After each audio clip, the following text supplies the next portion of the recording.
A couple of years back, Recoil broke the story of B&T reintroducing the concept of putting a stock on a handgun in order to increase its effective range. Now, that original USW featured a Swiss-designed Sphinx-style handgun manufactured by B&T. It was only natural then that once people had got the concept under their belt, that B&T would extend it to the world's most popular duty sidearm, the Glock 17.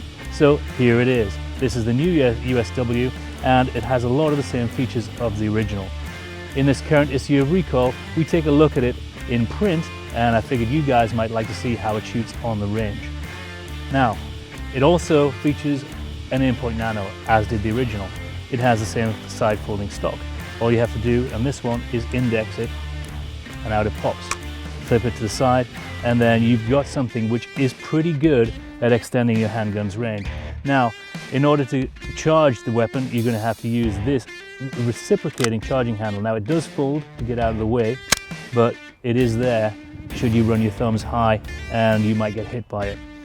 Normal Glock sights are present. You don't need to swap them out or remove them entirely in order to fit it inside this aluminum chassis, and the charging handle simply slots into the back plate on the slide. Now, to remove it, all you do is remove that little thumb screw there. There's a little wedge that slides up against the trigger guard.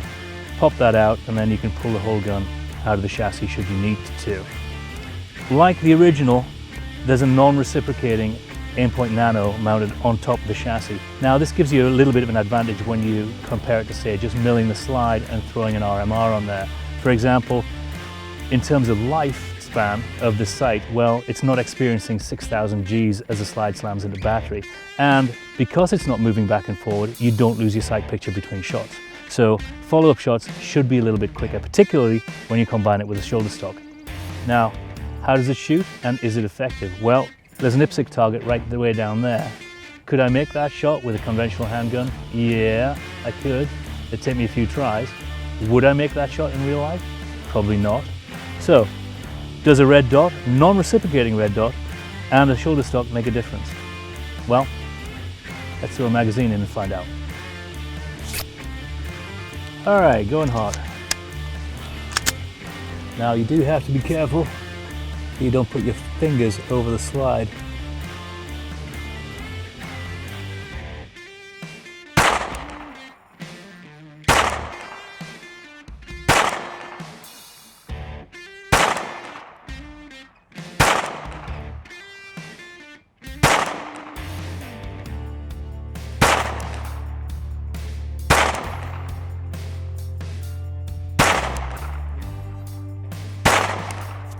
All right, 10 rounds. Let's go see how this went. Up